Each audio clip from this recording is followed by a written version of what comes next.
Hello बच्चों, आपका आपके अपने चैनल एमएस कोचिंग इंस्टीट्यूट में बहुत बहुत स्वागत है इस वीडियो के साथ। फ्रेंड्स, आज का हमारा जो टॉपिक है वह है combination of thin lenses in contact, जो कि class 12th physics chapter number 9 का पार्ट है। इसके पहले के सारे टॉपिक्स को मैं ऑलरेडी कंप्लीट कर चुका हूं। अगर वो वीडियो आपने नहीं देखा है तो प्लेलिस्ट में आपको लिंक मिल जाएगा, उस वीडियो को ज़रूर आप देखिए। साथ साथ ये सारे जो नोट्स आपको स्क्रीन पर दिख रहे हैं ये हमारी वेबसाइट पर भी फ्री में अवेलेबल हैं, तो हमारी वेबसाइट पर जाकर के ये सारे नोट्स को आप वहाँ से राइट भी कर सकते हैं, डाउनलोड भी कर सकते हैं। तो चलिए हम लोग टॉपिक को स्टार्ट करते हैं।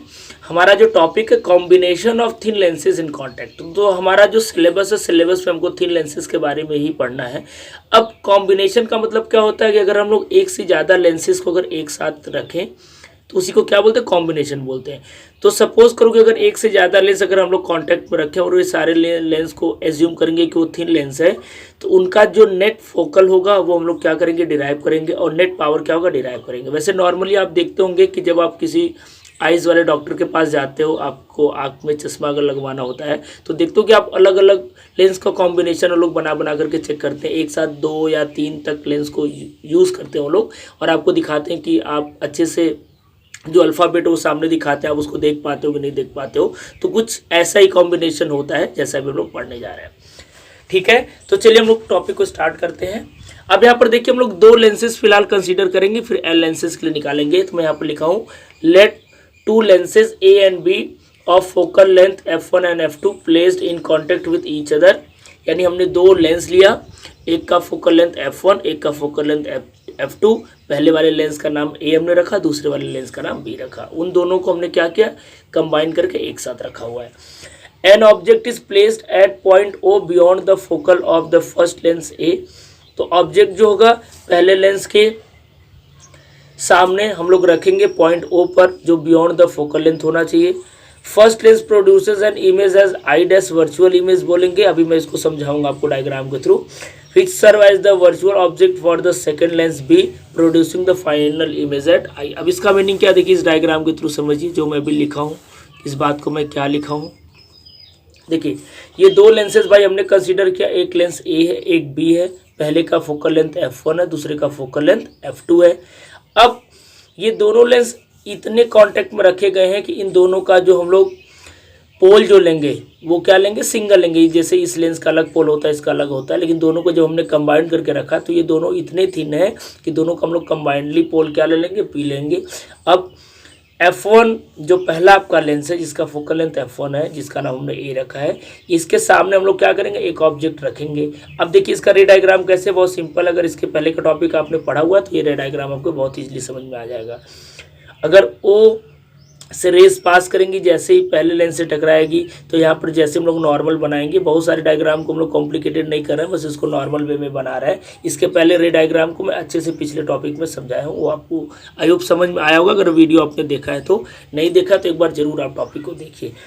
तो जैसी रे बच्चों यहाँ पर टकराएगी, यहाँ पर आप नॉर्मल बनाते हो, चूंकि ये रेयर से डेंसर में जा रहा है तो टुवर्ड द नॉर्मल क्या होता है, रे झुक जाता है। ये रे जो सीधी सीधी जानी चाहिए थी वो क्या होता है, अब चूंकि यहाँ पर मीडियम चेंज होने की वजह से ये रे यहाँ पर झुक जाता है। सपोज करो कि अगर ये सेकेंड वाला लेंस नहीं होता तो ये रे जो होता है बेंड होकर के कहाँ चला जाएगा, सीधा सीधा जाकर के यहाँ पर आई डैश पर इसका इमेज बन जाता अगर ये सेकेंड लेंस नहीं होता तो। बट यहाँ पर एक लेंस और रखा हुआ है, तो जैसे ही अब ये रे जब फर्स्ट लेंस से स्ट्राइक करने के बाद जैसे सेकंड लेंस से स्ट्राइक करेगी तो यहाँ पर फिर एक नॉर्मल बनेगा। अब जैसे यहाँ पर नॉर्मल बनेगा तो फिर क्या होगा, टुवर्ड द नॉर्मल झुक जाएगा, क्योंकि भाई ये दोनों लेंस कांटेक्ट में है तो ये बीच में मीडियम चेंज नहीं हो रहा है, मीडियम दोनों का लेंस ही है। तो जैसे रेयर से डेंसर में जा रहा तो एक लेंस की वजह से टुवर्ड द नॉर्मल झुका, दूसरे वजह से टुवर्ड द नॉर्मल और झुक जाएगा, ठीक है, या टुवर्ड द नॉर्मल बेंड हो जाएगा आपकी भाषा में। तो इस तरीके से जो इमेज यहाँ पर बनना चाहिए था सेकेंड लेंस की वजह से, जो फाइनल इमेज बना वो कहाँ पर बना, आई पर बना। अब आपको पता है कि ऑब्जेक्ट जहाँ पर रखते हैं हम लोग उसको पोल से डिस्टेंस को यू लेते हैं, कोई भी डिस्टेंस हमेशा हम लोग पोल से नापते हैं। तो ऑब्जेक्ट डिस्टेंस कितना हो जाएगा, यू। अगर ये वाला लेंस नहीं होता तो इमेज यहाँ पर बनता, तो ये वाला इमेज डिस्टेंस को हम लोग क्या ले लिए, वी डैश ले लिए, और फाइनल इमेज तो हमारा आई पर बना, तो पोल से आई के बीच का जो डिस्टेंस हमने क्या ले लिया, वी ले लिया। समझ में आया। अब देखिए एक डायग्राम आपको नीचे और दिख रहा है, हमने क्या किया, इन दोनों लेंस को एक साथ कंबाइन कर दिया, बीच वाले प्रोसेस को खत्म कर दिया। सपोज करो कि ओ पर हमने ऑब्जेक्ट रखा, यहाँ पर स्ट्राइक किया और फाइनल इमेज अपना आई पर बन गया।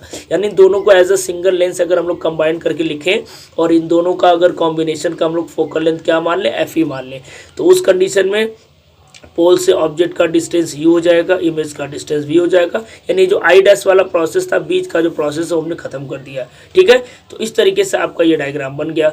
अब आपको थिन लेंस फार्मूला पता, ऑलरेडी मैं डिराइव कर चुका हूँ। तो थिन लेंस फार्मूला क्या होता है, 1/f is equal to 1/v minus 1/u। अगर इस लेंस के लिए ये फार्मूला अगर हम लोग लिखें थिन लेंस फार्मूला, तो यहाँ पर f की जगह क्या रख देंगे, एफ ही लिख देंगे, क्योंकि इसका फोकल लेंथ हमने क्या माना, कॉम्बिनेशन का एफ ही माना। तो 1/f is equal to image distance v है और ऑब्जेक्ट डिस्टेंस क्या u है, तो 1/f is equal to 1/v minus 1/u। ठीक है, आई होप आपको ये बात समझ में आ गई।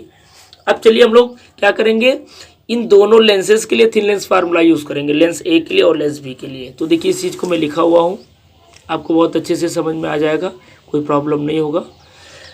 Since the lenses are thin, lenses बहुत ही थिन है, so we can assume the optical centre as P. Already मैं बता चुका हूँ कि दोनों लेंसेज चूंकि बहुत थिन है तो दोनों का ऑप्टिकल सेंटर हम लोग सिंगल मान लेंगे पी।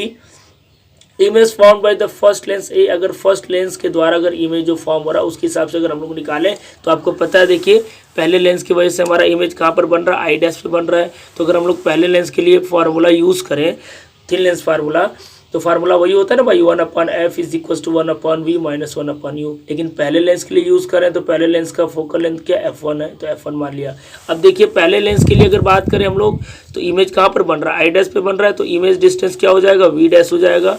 तो देखिए वही हमने यहाँ पर v डैश लिया और ऑब्जेक्ट डिस्टेंस तो u ही है, तो 1/u हो जाएगा। इस तरीके से लेंस ए के लिए जो थिन लेंस फार्मूला हम लोग यूज़ करेंगे वो ये बन जाएगा। अब सेम वे में हम लोग सेकेंड लेंस के लिए अगर बात करें तो image found by second lens B, I dash act as the virtual object and final images I dash. अब आपको पता है कि भाई ये जो आई डैश है, यानी आई डैश पर जो इमेज बन रहा है वो सेकेंड लेंस के लिए ऑब्जेक्ट का काम करेगा। समझ में आ रहा है, तो ये सेकेंड लेंस के लिए ऑब्जेक्ट का काम करेगा और ये इमेज का काम करेगा। तो अब जो हम लोग ऑब्जेक्ट डिस्टेंस u ले रहे थे उसकी जगह क्या लेना पड़ेगा, v डैश लेना पड़ेगा, और इमेज के लिए क्या लेना पड़ेगा, इमेज डिस्टेंस के लिए v लेना पड़ेगा भाई, क्योंकि ये ऑब्जेक्ट के लिए काम कर रहा है ना, वर्चुअल ऑब्जेक्ट का ये काम करता है। तो अब ये ऑब्जेक्ट डिस्टेंस हो जाएगा। ठीक है, तो उसी वे में अगर हम लोग फार्मूले को लिखे थिन लेंस फार्मूले को, तो 1/f की जगह 1/f2 हो जाएगा, क्योंकि सेकेंड लेंस का बात कर रहे हैं, और 1/v, तो 1/v का मतलब यहाँ पर फाइनल इमेज के लिए देखिए v का वैल्यू तो v ही है, लेकिन u का वैल्यू कितना हो जाएगा, v डैश हो जाएगा, क्योंकि अब ये ऑब्जेक्ट का काम कर रहा है सेकेंड लेंस के लिए। ठीक है, तो 1/v माइनस 1/u होता है, तो u की जगह हम लोग क्या लिख देंगे, v डैश ले लेंगे। तो इन दोनों इक्वेशन को हमने सेकेंड और थर्ड मान लिया। अब हमको क्या करना है, इनको कंबाइन करना है, क्योंकि combination of thin lenses in contact हम लोग पढ़ रहे हैं। तो इन दोनों को क्या कर देंगे, प्लस कर देंगे। तो लेफ्ट लेफ्ट को एक साथ प्लस करेंगे, राइट राइट को एक साथ प्लस करेंगे। अब यहीं पर आप देख लीजिए, अगर हम लोग राइट राइट को एक साथ प्लस करेंगे तो यहाँ 1/v डैश प्लस में और यहाँ पर 1/v डैश माइनस में, समझ में आ रहा है। तो ये दोनों आपस में क्या हो जाएंगे, कैंसिल आउट हो जाएंगे। तो एक्चुअल में बचेगा क्या, 1/f1 plus 1/f2 left side को ऐड करेंगे तो मिलेगा equals to 1/v minus 1/u मिलेगा। ठीक है, तो नेक्स्ट पेज में इसको मैं आपको दिखा रहा हूँ, पॉज करके यहाँ तक आप नोट कर लेंगे। चलिए बच्चों, वही मैं काम किया हूँ, from equation number second and third दोनों को मैं ऐड किया। तो जैसा कि मैं आपको बताया कि left hand side 1/f1 plus 1/f2 आ जाएगा, और राइट साइड क्या हो जाएगा, 1/v डैश कैंसिल आउट हो जाएगा, एक प्लस एक माइनस में। तो फाइनल आपको क्या मिला, 1/v माइनस 1/u मिला। अब देखिए जो मैं सेकेंड डायग्राम बनाया था, सेकेंड डायग्राम में आप देखे होंगे तो वहाँ पर जो हम लोग कॉम्बिनेशन निकाले थे, तो 1/f is equal to 1/f1 plus 1/f2 आ जाएगा। कैसे आ जाएगा, ध्यान से देखो, क्योंकि जो हमने सेकंड डायग्राम बनाया था, एक बार मैं आपको दिखा भी देता हूँ, क्योंकि जो मैं सेकंड डायग्राम बनाया था ताकि आपको समझ में आ जाए। अब देखिए सेकंड डायग्राम जो मैं बनाया था वहाँ पर आपको क्या मिला था कि 1/f is equal to 1/v minus 1/u, यानी ये जो वैल्यू है वो 1/f के बराबर है। समझ में आ रहा है। तो अगर ये वाला वैल्यू 1/f के बराबर है और यही तो राइट हैंड साइड है, तो 1/f1 प्लस 1/f2 किसके बराबर हो जाएगा, 1/f के बराबर हो जाएगा। ठीक है, तो चलिए फिर से हम लोग इस पेज में आ जाते हैं। तो 1/f1 प्लस 1/f2 का वैल्यू ये आपका था, तो और ये वाला वैल्यू अभी मैं आपको दिखाया कि इसके बराबर है, 1/f के बराबर है। तो हम लोग बोल सकते हैं भाई कि 1/f is equal to 1/f1 plus 1/f2, ये लिखा हुआ है। इसका मतलब आपको क्या समझ में आया कि अगर दो लेंसेज को अगर हम लोग कांटेक्ट में रखें तो देखिए फोकल लेंथ रेसिप्रोकल के थ्रू क्या हो जाता है, ऐड हो जाता है। मतलब दोनों का फोकल लेंथ का रेसिप्रोकल कर दें, दोनों को ऐड कर दें तो उसके नेट फोकल लेंथ के रेसिप्रोकल इक्वल हो जाएगा।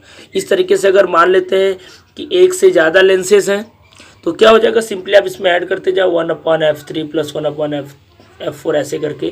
अब यहाँ पर एक चीज़ आपको लिखना है, क्या लिखना है, here keep f1 f2 with sign. यहाँ पर f1 f2 को साइन के साथ लिखना है, क्योंकि अगर कॉन्वेक्स लेंस अभी हमने ले करके इस काम को किया, अगर यही कॉनकेव रहेगा तो कॉनकेव का फोकल लेंथ आपको पता है कि माइनस होता है, तो वहाँ पर आप माइनस ले लोगे। तो इस फार्मूले में हम लोग प्लस माइनस यूज़ नहीं किए हैं, इसलिए जब भी आप न्यूमेरिकल यूज़ करोगे तो f1 और f2 को आपको साइन के साथ लेना है। और वैसे अगर एक से ज़्यादा लेंस, अगर n लेंसेज के लिए हम लोग बात करें तो जो नेट कॉम्बिनेशन हो जाएगा 1/f is equal to 1/f1 plus 1/f2 plus 1/f3 dot dot dot 1/fn हो जाएगा। तो ये बहुत आसान है आपके लिए समझना। और अगर हम लोग फोकल लेंथ के विहाप में बात की, अगर हम लोग इसी को पावर के विहाप में बात करें तो पावर का फार्मूला पता है, अभी लास्ट वीडियो में मैं इसको डिराइव किया था। P बराबर क्या होता है, 1/f होता है, ठीक है। तो 1/f होता है, तो 1/f की जगह हम लोग P लिख सकते हैं, यानी इक्विवेलेंट पावर, यानी जितने भी लेंसेज हैं उनका कॉम्बिनेशन करोगे तो इक्विवेलेंट पावर अगर हम लोग P मान लें, यानी 1/f की जगह 1/f की जगह अगर हम लोग P ले लें, क्योंकि P का फार्मूला क्या होता है, 1/f होता है, तो ये क्या बन जाएगा, ये P1 बन जाएगा, ये P2 बन जाएगा, ये P3 बन जाएगा। तो जस्ट अगर इसके हिसाब से अगर हम लोग देखें तो पावर भी डायरेक्ट क्या हो जाता है, ऐड होता है। यानी अगर दो लेंसेज आपके पास हैं, जैसे मान लीजिए एक 2 डायोप्टर का है, एक 3 डायोप्टर का है, तो दोनों का अगर कॉम्बिनेशन देखेंगे तो डायरेक्ट 2 और 3 क्या हो जाएगा, 5 हो जाएगा। इससे आपको ये समझ में आता है। तो आई होप ये वीडियो आपको पसंद आया होगा। अगर वीडियो पसंद आया है तो ज़रूर वीडियो को लाइक और शेयर करिए, और अगर आप फर्स्ट टाइम हमारे चैनल पर विजिट किए हैं तो चैनल को भी सब्सक्राइब कर लीजिए। तो बच्चों इस वीडियो में यहीं तक। नेक्स्ट वीडियो में बहुत ही इंटरेस्टिंग और कॉम्प्लिकेटेड टॉपिक है प्रिज्म, उसके बारे में हम लोग पढ़ेंगे। तो इस वीडियो में यहीं तक, नेक्स्ट वीडियो में आपसे मिलते हैं, तब तक के लिए थैंक यू सो मच।